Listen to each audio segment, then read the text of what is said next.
Iran 2022. Resistance units take major strides. In view of the state of absolute repression and the use of brute force in dealing with any form of opposition, can Iran's ruling religious dictatorship be overthrown?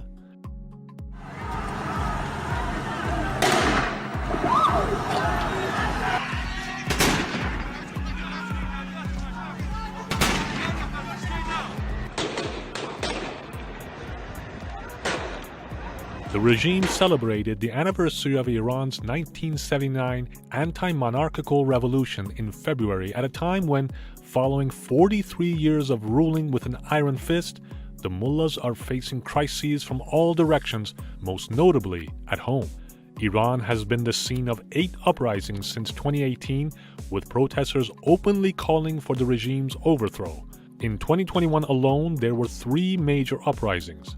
Protests by people from different sectors of society, including teachers and pensioners, have become the new norm. To deal with a rapidly deteriorating situation, the regime has intensified its repression and turned protests into a bloodbath. Conventional wisdom tells us that the more intense the repressive measures adopted by the regime, the greater the atmosphere of fear in society.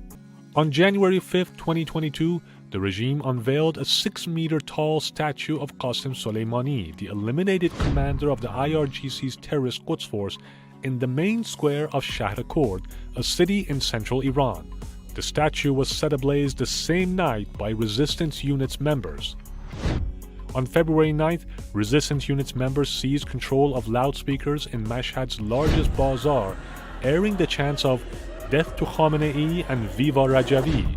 On February 10th, amid the regime's fanfare over the 43rd anniversary of its rule, resistance units members simultaneously seized control of loudspeakers in shopping malls and public venues in 4 cities: Shahr-e-Rey, Sarasyab, Fardis, and Shahriyar, west and south of Tehran, to broadcast chants of "Death to Khamenei, Viva Rajavi" and "Neither the crown nor the turban. Mullahs, your days are numbered."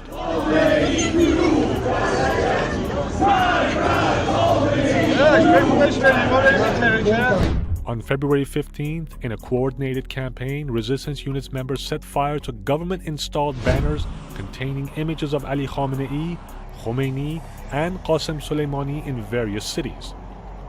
Resistance units are a key element of the Iranian resistance strategy to break the regime's wall of repression imposed across Iran and place the foundations necessary for future uprisings. گرد آمده ایم برای تاکید بر تعهدات بزرگ و تاریخی که بر دوش گرفته ایم. تعهد اول این است که ما مردم ایران، ما مقاومت ایران، این رژیم را سرنگون می‌کنیم و ایران را پس می‌گیریم. تعهد دوم ما این است که ما مردم ایران، ما مقاومت ایران، ایران دموکراتیک و آزاد را بنا می‌کنیم. تعهد سوم ما این است که به حاکمیت و رأی جمهور مردم وفادار باشیم، نه در پی دستیابی به قدرت به هر قیمت، بلکه در پی برقراری آزادی و عدالت به هر قیمت باشیم. هرگز به دیکتاتوری شاه و شیخ برنگردیم.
you, Madam, for your leadership. I thank you for being an example to the whole world, that those people who are willing to fight and sacrifice for freedom will achieve it.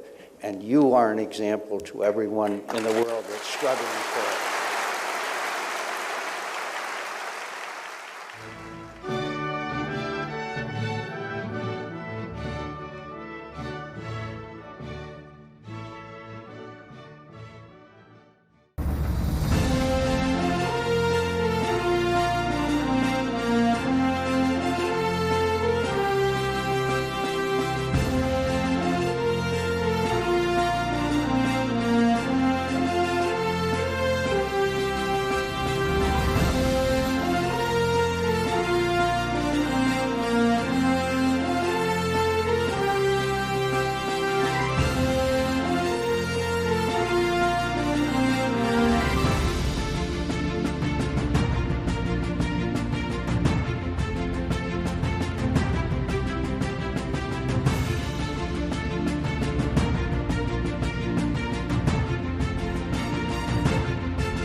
I came here today simply to say we stand unequivocally on the side of the Iranian people.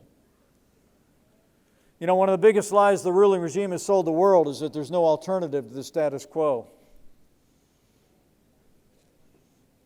But there is an alternative.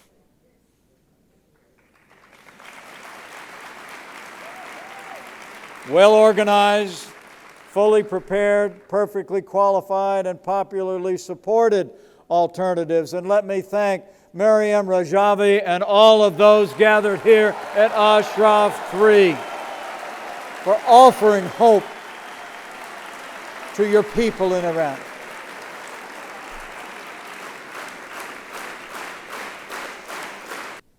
Maryam Rajavi's 10-point plan for the future of Iran will ensure the freedom of expression, the freedom of assembly, freedom for every Iranian to choose their elected leaders. And it's a foundation on which to build the future of a free Iran. The regime in Tehran wants to trick the world into believing that the Iranian protesters want to return to the dictatorship of the Shah as well. But I want to assure you, we're not confused by their lies.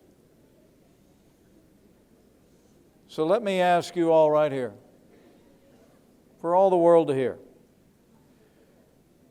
Do the Iranian people want to replace one dictator with another? Or do the Iranian people want to live in freedom and democracy for all the people of Iran?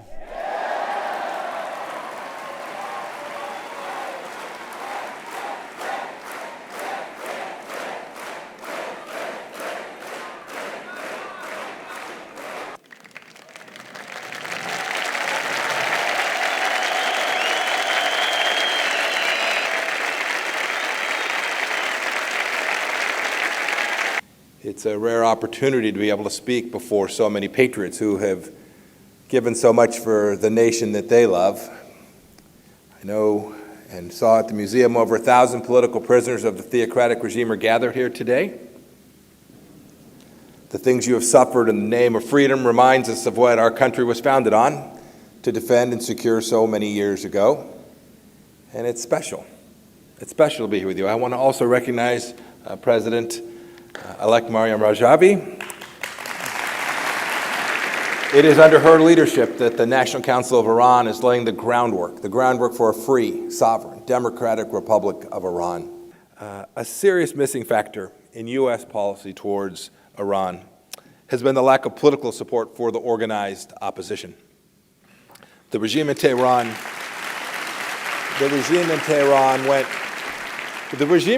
went extreme to massacre 30,000 political prisoners whose main targets and a majority of its victims were the MEK.